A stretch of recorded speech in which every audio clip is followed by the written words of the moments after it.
Welcome to the Hour of Empowerment. We are in the final phase of the show program. As you remember, we promised you 4 seasons, and we are in the last season, in the final phase of the program, the Hour of Empowerment. And we need your feedback for us to redesign this program or create a new program.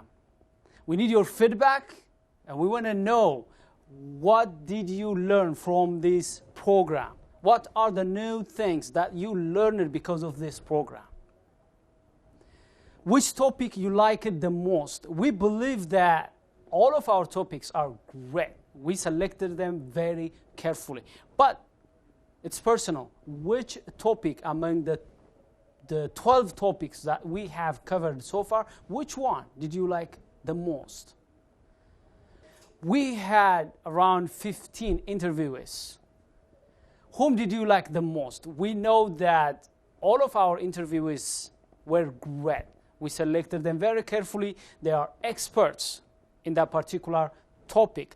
But if you need to choose 3 interviewees, whom do you choose? We want to know, because we may re-invite one or more of these interviews of your choice. So let's know. We also want to know the strength of this program, the weaknesses, the areas where we need to improve. As you know, there is no perfect program, perfect project, perfect product, perfect service. There are always areas to improve. So our question is, which areas do you want us to improve? We need your constructive feedback to redesign this program or create a new English program. You have 4 options to give us your feedback. The first option, which we prefer, is to come to our studio and tell us about which topic you liked the most. What did you learn? Whom do you like among the 15 interviewees? What are our strengths? What are the areas we should improve? And so on and so forth. The second option you have is Google Hangouts. If you are not in the metro area, maybe out of state or maybe out of the United States, you can give us your feedback via Google Hangouts. You can also call and leave a voice message. The number is 571-305-1637. 571-305-1637. You can also send us email to let us know your feedback. The email address is assegidh@gmail.com. assegidh@gmail.com. We look forward to hear your feedback. So let's know by coming in person, via Google Hangouts, or via email or telephone.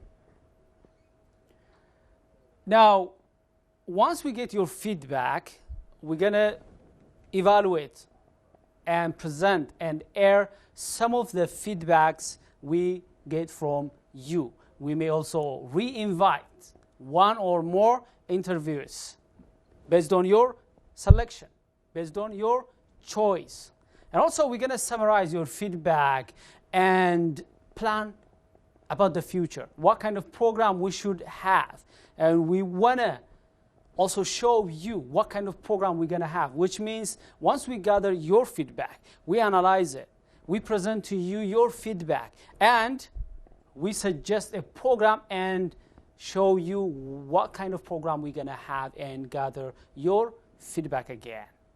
Now let's come back to today's program. Today we are in season 4, the last season, and topic 2, strategic thinking to lead change. And we are in episode 2, and we're going to have some tools to facilitate strategic thinking to lead change.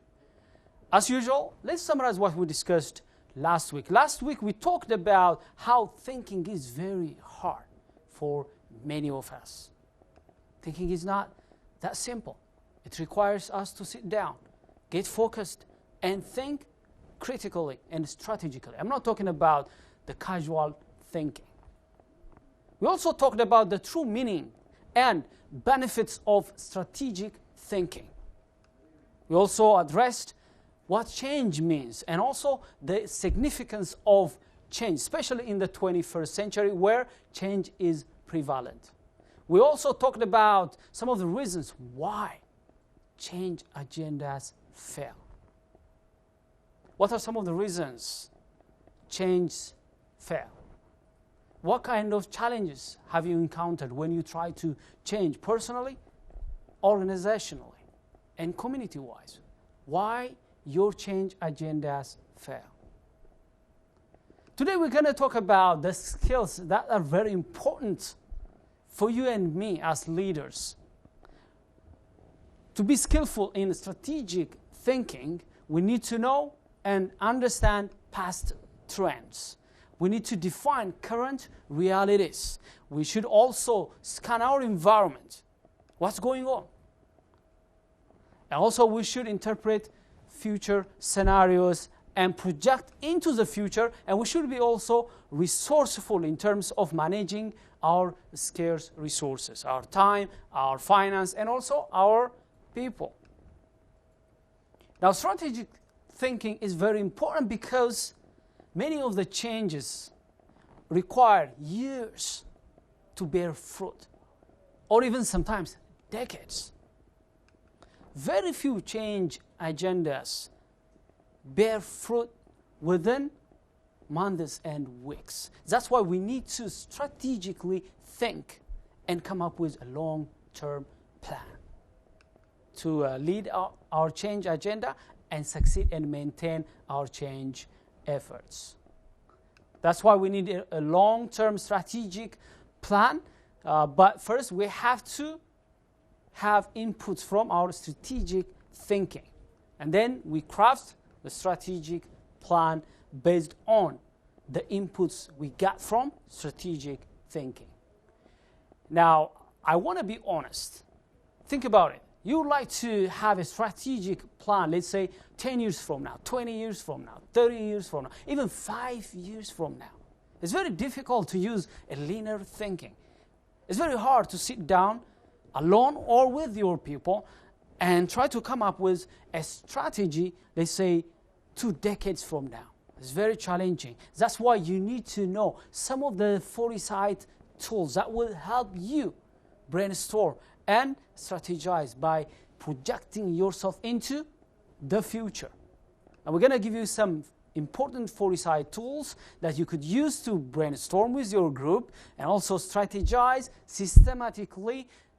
And of course, we're going to provide you around 4 tools, and you choose the one you feel comfortable, or have 2 or 3 of this foresight tools as you strategize.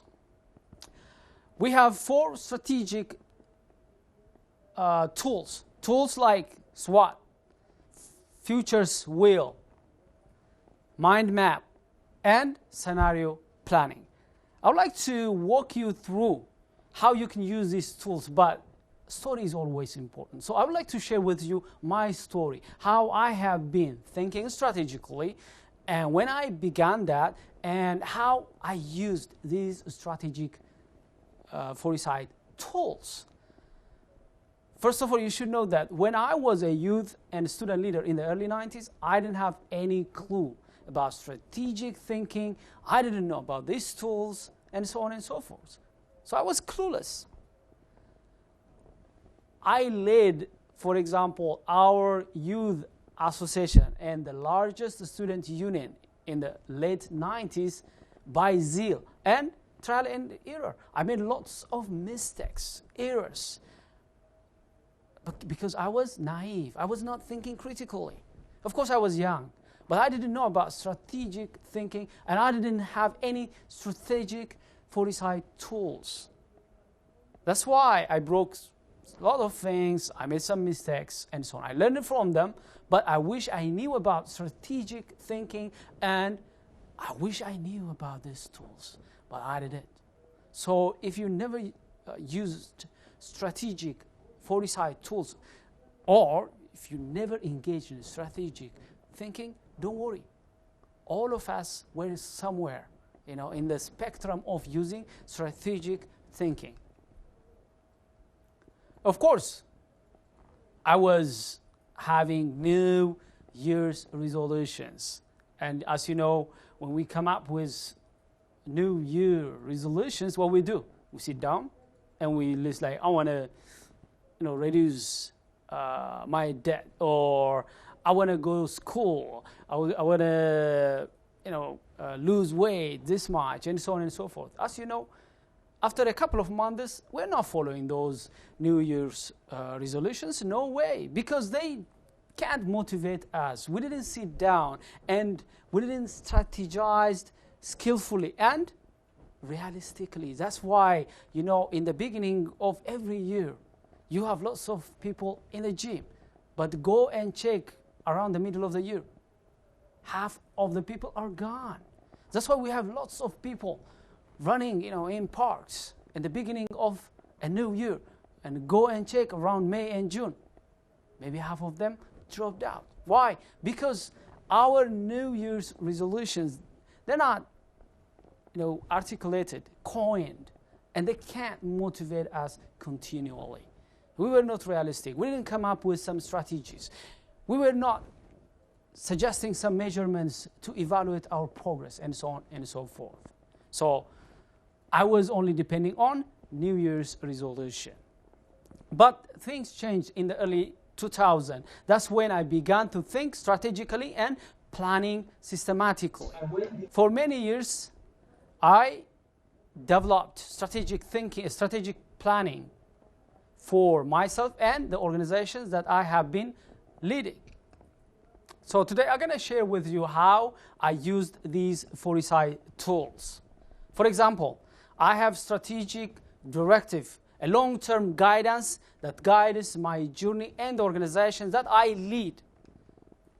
This is a long-term strategic plan. And I have also short-term strategic plans, and every year I revisit the long-term plan and come up with a short-term plan, like for 1, 2, or 3 years. And I extract a 1-year plan from the short-term plan, and also I break down the yearly plan into quarterly.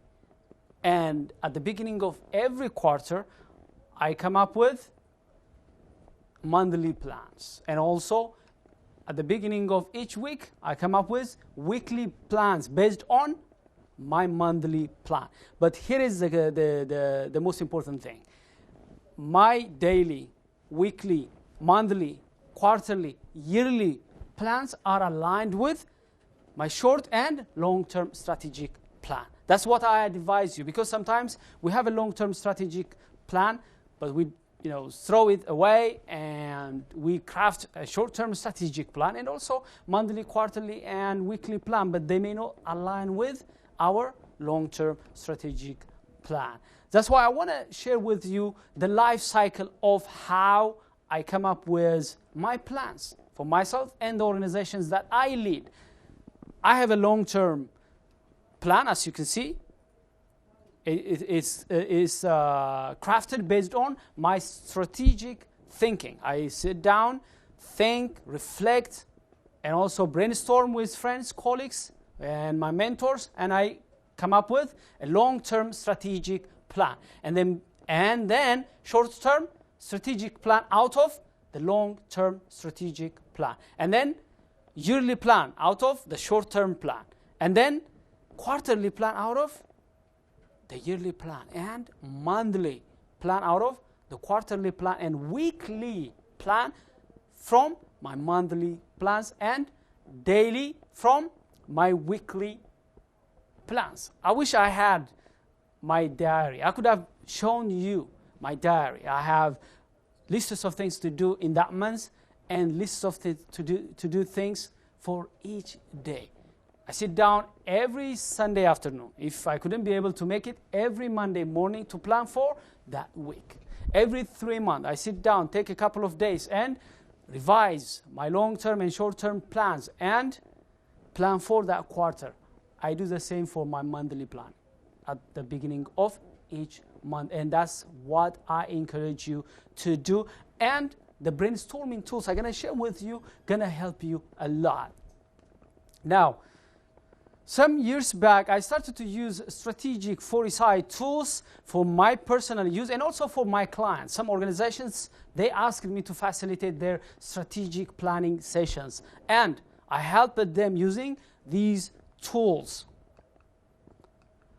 Of course, today we're going to have a mini practice. I'm going to use a whiteboard and show you how you could use these tools. So of course, you can hire a consultant, a facilitator like myself, but if you want to do it yourself, I'm going to show you how to do it. So you can use these tools, gather your leaders and stakeholders, and you can come up with your own strategic plan. Of course, I'm going to explain how to use these tools, and I'm going to give you one example. For example, we're going to use, very briefly, SWOT for a business called Company X. And we're going to use Futures Wheel for a research organization and mind map for you personally. How can you develop your personal, for example, yearly plan? Rather than depending on your New Year's resolutions, now you have mind map, which you can use to come up with your own personal plan, yearly plan. And also scenario planning by taking an example, for example, how a political party can use scenario planning to project into decades ahead. Now let's begin with SWOT. As you can see from the abbreviation, it is strength, weaknesses, opportunities, and threats. You can use this tool to evaluate your strengths, your weaknesses, to identify opportunities, and also to recognize threats or challenge. Of course, identifying your strength, figuring out your weaknesses, and evaluating your opportunities and recognizing your threats is not enough. You have to use these inputs and strategize accordingly. Example one. Let's say that a for-profit organization, let's call it Company X. Company X, their revenue declined, and they want to really sit down, strategize, evaluate the company's standing, and strategize to increase their revenue, their profit, based on the results of this SWOT analysis. And I'm going to take you to our whiteboard. I'm going to show you how to do it very briefly. Let's do it.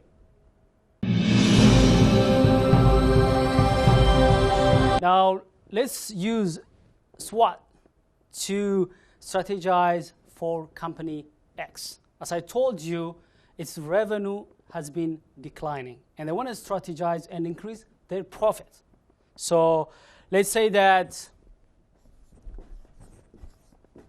the leadership hired a consultant to facilitate the discussion, and let me take that position for now, and you assume yourself as a leader of this company.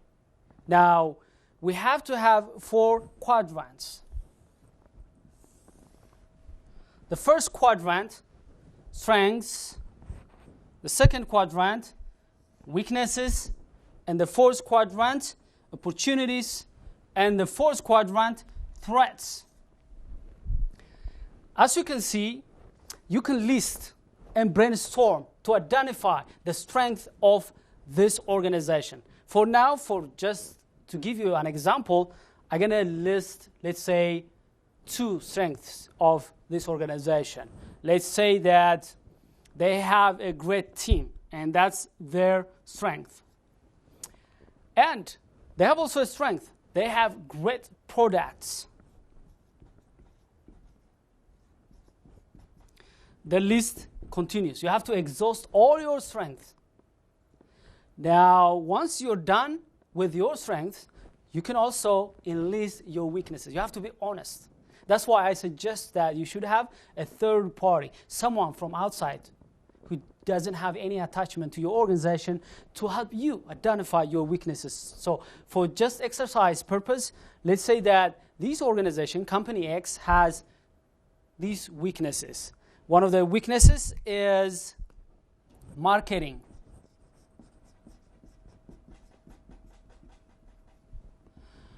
And another weakness is, can you mention some weaknesses? Of course, I can't hear you, but try your best. What kind of weaknesses do you think this company X has? Maybe it lacks strategic plan. The list continues. Now, once you're done with your weaknesses, you go ahead and also enlist your opportunities. For this company X, let's say that the opportunity, one of the opportunities is there is a new highway.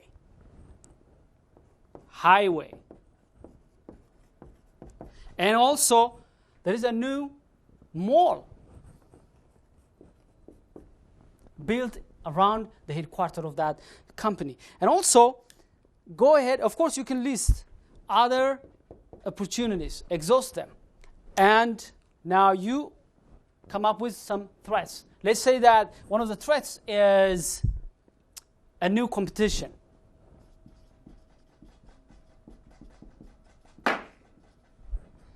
Another threat is maybe a new regulation by the government.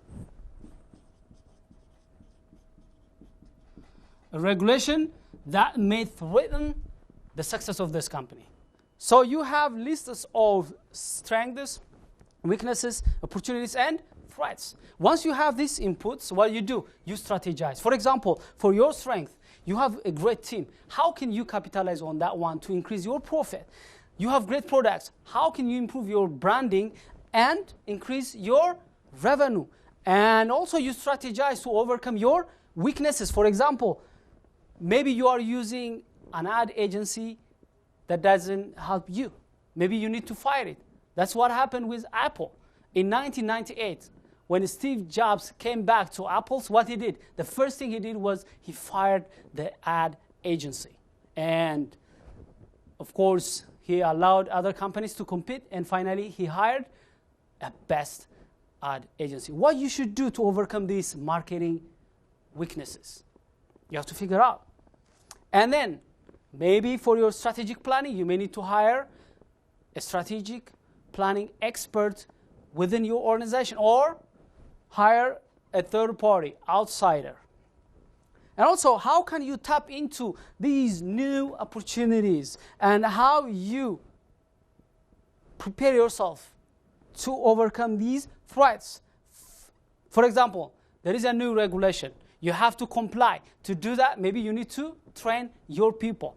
Or maybe you need to hire a law firm and help you understand the regulation and align yourself.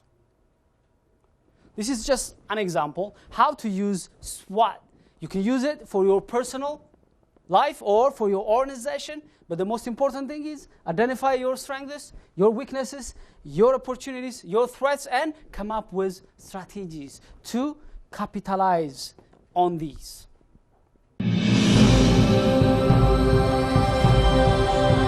Now, back to example 2, futures wheel. You can use futures wheel. For example, you want to change your transaction method from paper-based into online-based, electronically. Or there is an event coming. Let's say you want to celebrate your anniversary. Or there is an event, a big event, let's say 3 years from now. You like to strategize for it using futures wheel. Or you made a decision, for example, a decision to go global. Or there is a trend, for example, a shift in the demand of your products, and you like to strategize based on this. Let's say you choose one of them, the decision you made. How do you strategize using futures wheel? At the center, you put that decision, and you figure out, and you brainstorm by using a series of what-if questions. to understand the primary consequences, and then the secondary consequences, and the tertiary consequences. I'm going to show you very briefly how to use that. Based on the inputs you're going to get from these what-if questions, you're going to strategize and prepare yourself to successfully implement your decision. Your decision could be personally to author a book, or maybe to open a new shop. Whatever the change, whatever the decision, whatever the change you like to make, you can use Future's Wheel to strategize. For this exercise, for example 2, I would like to give you how, for example, a research organization can use Future's Wheel to brainstorm and come up with a strategy.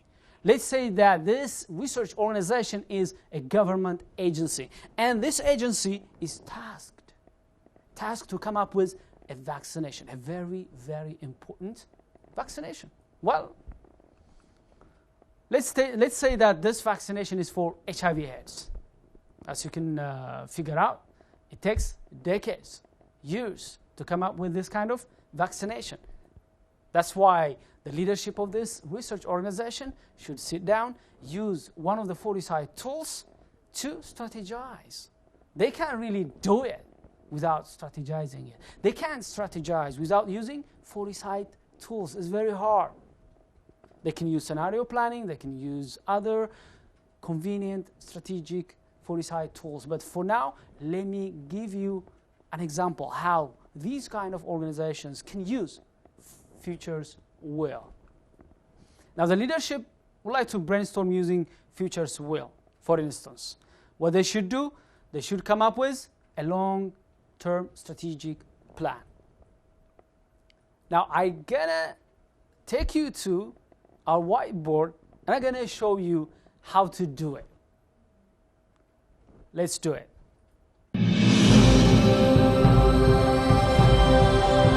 Now, let's see how to use Future's Wheel to come up with a strategic plan for a research government agency. As we discussed, the leadership decided to use Future's Wheel. Now, you put at the center vaccination.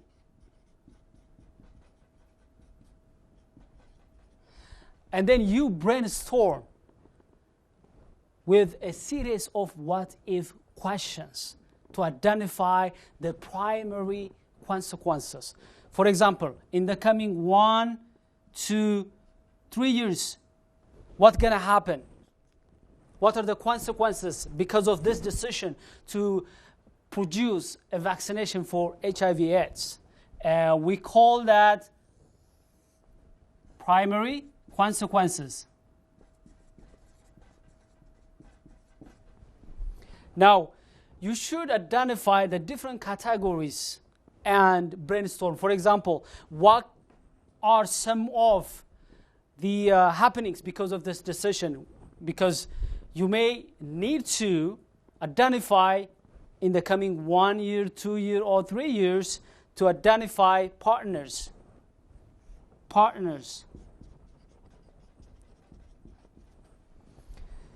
You may need to come up with a preliminary research. The list continues. You identify different categories and you brainstorm, ask a series of what if questions.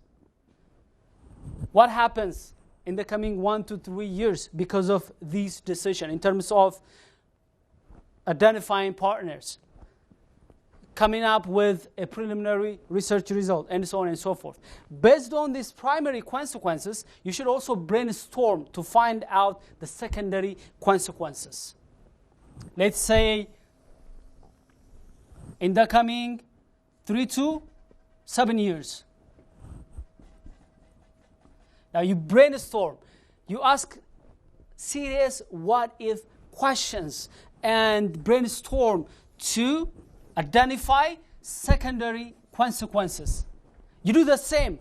For example, in the coming 7 to 10 years.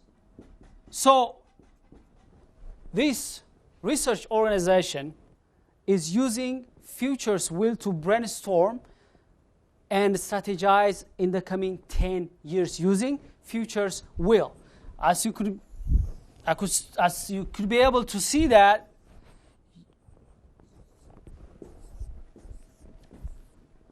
there is a potential for you also to go to the next level and exhaust all consequences that you anticipate based on, first, with this decision, the primary consequences, the secondary consequences, and the tertiary consequences. And once you brainstorm, you strategize, and you gonna have a strategic document.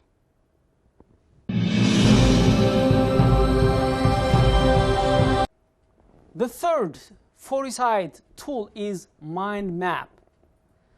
The inventor of this foresight tool is Tony Buzan. And here is what he said. We think primarily with images and their associations. We think primarily with images and their associations. He's right. Because our brain doesn't think based on words. For example, if I say tree, what do you imagine in your mind? The word T-R-E-E or a tree? The image tree. Yes, the image tree. The moment I say, for example, forest, what do you imagine in your mind? The word F-O-R-E-S-T or the image forest. The image forest. Because your mind thinks in images. That's why you should use mind map, because mind map, it uses images, different shapes, to brainstorm different colors. Of course, you have two choices. You can use a print out mind map, or you can use a digital mind map. Some tablets, they have mind map for free. But if you want, you can also purchase from the inventor of this mind map. Once you have this tool, what you do is, let's say that you want to brainstorm about your yearly plan. At the center, you write what? Yearly plan. You can have an image. If you are using a digital mind map, you have different images to choose. So you may choose a face. Or if you are using a printout, at the center, you paint a face. Okay, circle, maybe eye, nose, and that represents you. Or you just write you or me at the center. And then you decide the categories that you would like to brainstorm. For example, at the center is you and what you would like to do with your health that year, your finances, or maybe your relationships or your education. You can choose whatever category you want. At the center, that's you. And then you use whatever image you want to represent that center, and then you can choose whatever image you want for your finance. You can use a bank image or a dollar, whatever. Or you can really draw by yourself manually. And then you brainstorm. I'm going to show you very briefly how to use it. For this example, example 3, I'm going to show you how to use you personally for your personal yearly plan. Now, the question is, what do you want to do, let's say, in 2015? And I challenge you. When I show you how to do it, I encourage you to sit down. If you have friends, colleagues, sit down with them. Use a piece of paper and brainstorm. At the center, what you would like to do in 2015 in the different aspects of your life. Think about it. If you are trying to strategize for your yearly plan without any tool, it's very hard for your mind. And you can't really become successful. But when you use this kind of tools, you'll be successful. And I'm going to quickly show you how to do it. And let's say that you selected to brainstorm about your health in 2005, how you improve your health in 2015, and also your relationships, your finance, education, or volunteering, and so on and so forth. Now let's go to our whiteboard and let's do it.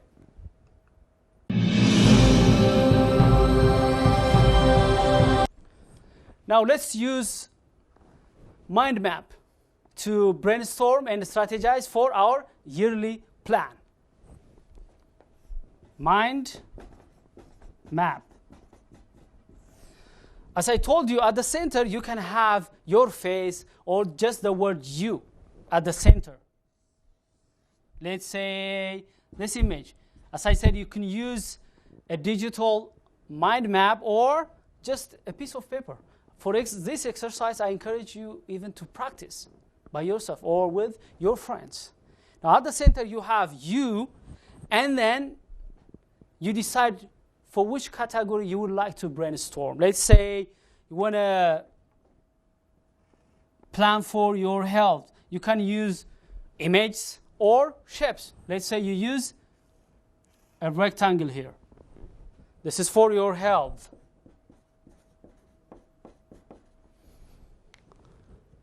You want to brainstorm also, and you choose, let's say, rectangle. You can use different colors. And this is for your relationships.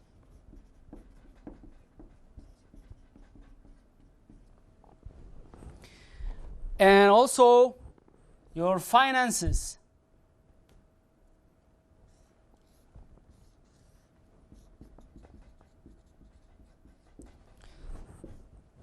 You can choose another, for example, your education.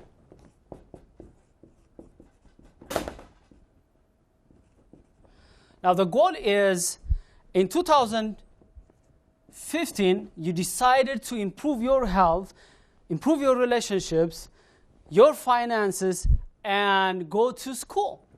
Now to brainstorm, now what can you do, for example, to improve your health?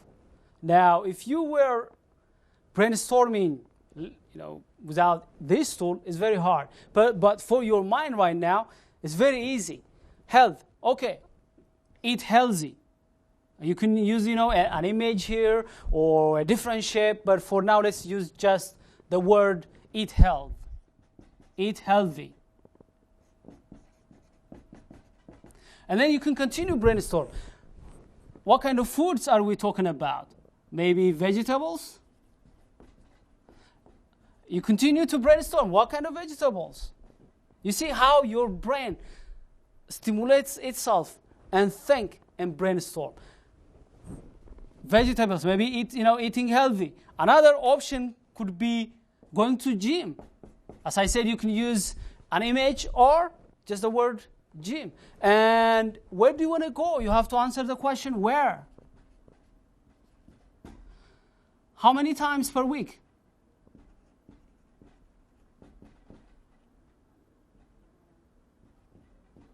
You can continue to brainstorm. You can do the same with relationships, finances, and education. You could use this tool, mind map, digitally, or print out to brainstorm and figure out how you can improve your health, relationships, finance, and education in 2015. Rather than having a New Year resolution, a linear way of thinking, you can use this tool to brainstorm and come up with your 1-year strategic plan.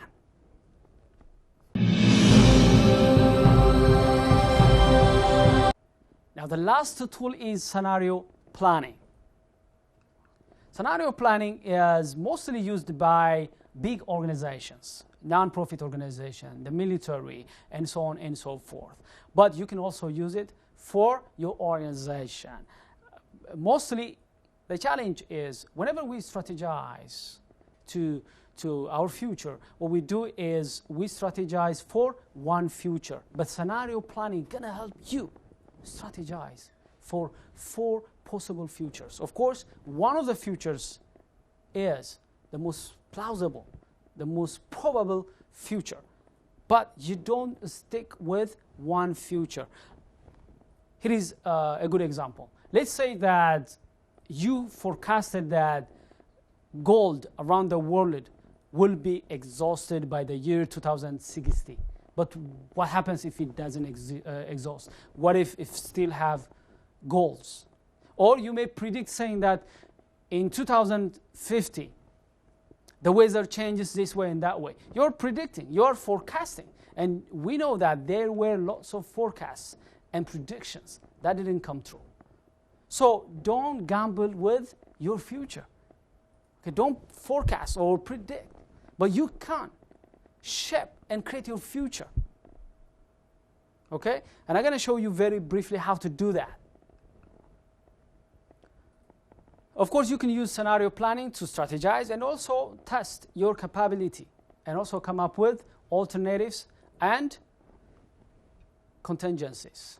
Now, here are the major steps you could use. And we're going to use some of these steps, but I'm going to give you the list of things you should do when you use scenario planning. First, identify the driving and restraining forces. What are the forces that drives your industry?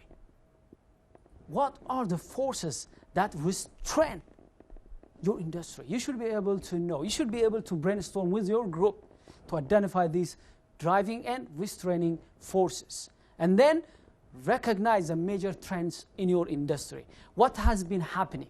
What has been increasing? What has been decreasing? What has been improving? What has been declining? You have to know your trends in your industry. And also select two forces, one from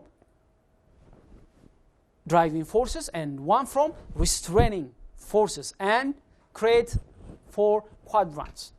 That means 4 scenarios or 4 futures. And narrate and create a story for each quadrant, for each future. And you strategize accordingly. First, you strategize. You spend the majority of your time and resources on the most probable future, the most probable scenario. But if in case that future won't happen, you have to also have, strategies for the other 3 futures. In this case, for example 4, I would like to give you an example how a political party, for example, bring democracy, the rule of law and justice by strategizing for a long term. Let's say that one of Ethiopian opposition parties leadership wanted to sit down and strategize for 50 years strategic plan.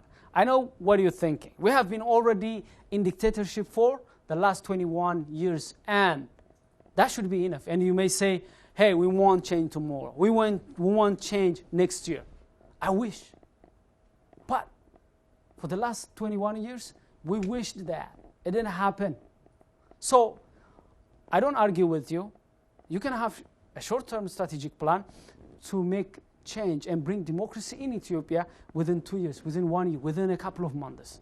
That's your choice. But let's say that it doesn't hurt. It doesn't hurt. You can have your long-term strategic plan while you're working on your short-term strategic plan. In that case, you make sure that at the end of the day, you bring democracy, the rule of law, and justice in Ethiopia. So this is an example. I'm not an expert here. And also, I believe that those people who are leaders of Ethiopian opposition parties are the stars. They're the one who know everything. I'm here as a facilitator, trying to show you how you can use a tool. So I'm a facilitator, so I'm not the superstar here. But if some of you ask why we should wait for 20 years, I can tell you that we should not. But we should also plan if in case our short-term plans do not work. We can blame the ruling party for so many ills in our country. I can name like the lack of democracy, injustice, corruption, division among Ethiopians, and so on. There are many ills that we can blame the ruling party for. But we should also know our rival. We should know the ruling party very well, their strengths and their weaknesses. Maybe we know their weaknesses. What about their strengths? If you want to strategize, if I were a political party leader, member of a political party leader, I used to be, I have to know how to strategize, to bring change, implement our political program. But we need to first study, spy on the party that we challenge. So let me give you what I found out as a political party leader in the years 2004 and 5 when we were preparing to contest for the 2005 general election. At that time, I was the vice chairman of research department of the then vibrant opposition party. And we were, the department of research were tasked to prepare the party for the 2005 election. So we should come up with some documentations, some strategies. And we were reviewing many party documents, including the ruling party. We were also studying some political parties in Europe, in America, and also in Africa, India, and so on and so forth. Finally, we reviewed lots of party documents, manifestos, and so on. We wanted to come up with some strategic documents and a manifesto for our party. What we found out, personally, I found out that EPDRF, the ruling party, had 40-year strategic directive. I was surprised. I read the document, and I was shocked. So I'm going to share you a little bit about that. They strategize decades ahead. They even hire foreign consultants. Okay, so there are many weaknesses. We can blame the ruling party, but they are smart enough to hire consultants, use foreign knowledge and wisdom, of course, to do evil. And if you closely scrutinize what they are doing against opposition parties, why they implement ethnic federalism, ethnic politics, why they drag their leg to privatize, for example, telecom, the energy industry, and so on, you know, because they have a strategic plan, how they slowly let go of some controls, but they wanted to make sure that they are in control, in charge. For that, they planned ahead of time, decades ago, how they antagonize opposition parties against Ethiopians, the public. And they're doing it. They're investing many time to do that. So the party that you try to change, they have strategies. So the least you can do is to have, yes, a strategy of your own and outsmart it. Now, let me share you one challenge. One of the challenges, of course, there were some challenges that time, 2005, before I came to the United States. One of the challenges was that the key party leaders, they were not convinced about the importance of research and strategy. They wanted just to have media access. And for them, if they just give interviews and issue press releases, they thought that they're going to change the government. They're going to win 2005 general election. That didn't happen, of course. The struggle we had as a research department was to calm down the leadership. Of course, some of the leadership, they believed in that approach, but some of them, they were not. We should have sat down, strategized, using this kind of tools to beat and finally overcome the ruling party and take control and change our country for good. But we didn't be able to do it. Why? Because the majority of the leadership didn't believe in research and strategy. Today, I'm suggesting a tool, how you can use that tool to outsmart your rival. You can use a strategic plan for good or bad.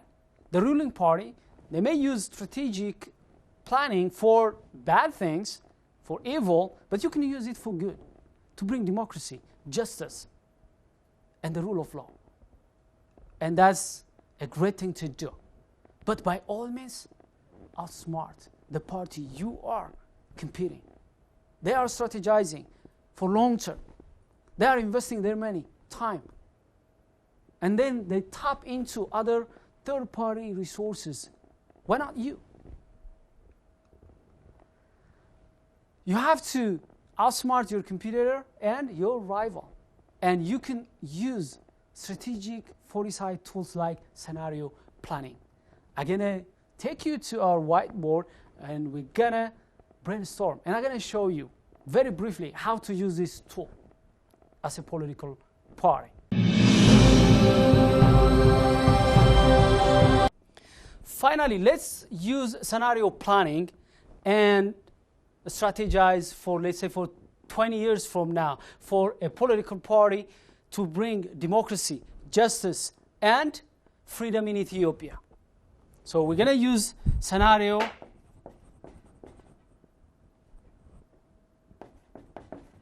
planning. As we said, you can first identify the driving forces and the restraining forces.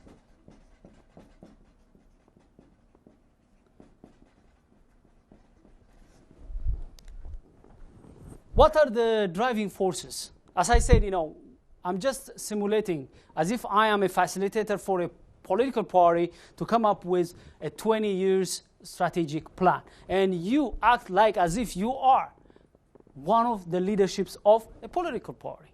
But the actual exercise is very different. So whatever I tell you is just an example. I'm not an expert as an opposition leader. I'm just a facilitator using this scenario planning tool, helping leaders, people who know about politics, people who know the situation on the ground, brainstorm and come up with a 20 years strategic plan. So let's identify first driving forces. What are the forces that are driving Ethiopian politics? Just for example, globalization. Globalization, I mean that people around the world know about what's going on in Ethiopian politics and can participate from wherever they are because of globalization, transportation, and the market, the communication availability, and so on and so forth. The other driving force could be technology. More specifically, social media. As you know, it has been already done in Egypt and Tunisia, where people use social media to topple dictators. Now, the list continues, but for the sake of time, I will let you brainstorm. Now, let's identify 2 or 3 restraining forces. One of the restraining forces is people's willingness to fight dictatorship. People are tired. Maybe they don't have the will to fight dictatorship. That could be a restraining force, or terrorism. Terrorism. Because of terrorism, the ruling party is partnering with the United States and European countries, and they're getting help, and that's one of the restraining forces. The list continues. For the sake of exercise, let's choose one driving force, in this case, technology, and another restraining force, let's say the willingness of people to fight dictatorship, and see how we can use scenario planning to come up with a 20-year strategic document. Now, here is technology. Technology. And here is people's willingness to fight, the will of the people. Now, as you can see, we have 4 scenarios. Let's say this is scenario 1. This is scenario 2. This is scenario 3. Scenario 4. You can change them. It doesn't matter. Now, let's say, for example, scenario 1 means, let's say that 20 years from now, or 10 years from now, 15 years from now, people's will to fight decreases. And at the same time, the use of technology decreases. So scenario 1 means decrease in willingness, decrease in technology. Scenario 2 means increase in the willingness of people to fight and decrease, however, in the use of technology. The government may restrain the use of technology, or people don't want to adapt to technology, and so on. Scenario 3 is the willingness of the people to fight is high and technology use is high. And the scenario 4 is the willingness to fight is low, but the use of technology is high. Now, you decide which future, which scenario is going to happen. And that future is going to be the plausible or the most probable future. You choose that future and you plan for that future. You strategize for that future. You narrate the story. What kind of environment are we talking about when the will of the people to fight is high, when the use of technology is high? What kind of people? So using maybe 500 words or 1,000 words, create a story, a narration to imagine the future you're going to have when these two factors collide.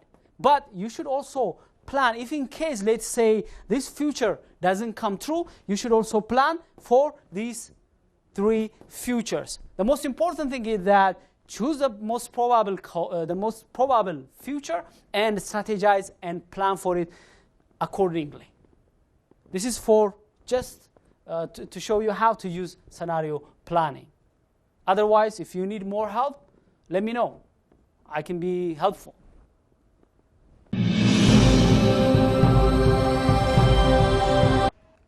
In conclusion, yes, we bought into the idea of strategic thinking to lead change. We discussed about the benefits of strategic thinking. And also, we understood its important significance in terms of bringing lasting change for our personal life, organization, community, and country. We also talked about how we should use some tools to facilitate our strategic sessions, so systematically strategize and plan. And we offered you a couple of tools. You can use one or more of these tools. So let me ask you, what are the 4 foresight tools we discussed? SWOT, Futures Wheel, Mind Map, and Scenario Planning. Good job. But I can't promise you a lot of things. What I can tell you is that if you tap into strategic thinking and planning, if you start to implement this discussion we have had about how you should think strategically, how to use foresight tools, I can tell you that you could be able to see changes in your personal life, in your organization in terms of performance, synergy, and so on immediately. You could be able to see the difference.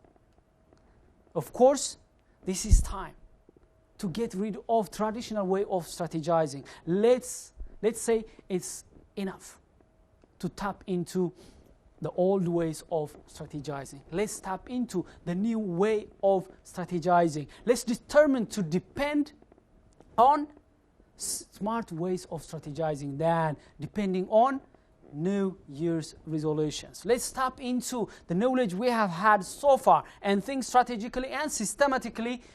And if you need help, you can contact us. We can help you on how to use these strategic tools to strategize for your long-term future. That being said, again, as emphasize one more time, please give us your feedback. We are at the final phase of the show program, and we would like you to give us your feedback to redesign it or to create a brand new English program. For that, we want your feedback in person in our studio or through Google Hangouts or your voice message through the number 571-305-1637 or via email assegid@gmail.com, assegid@gmail.com. Until I see you next time, have a wonderful time. Thank you very much.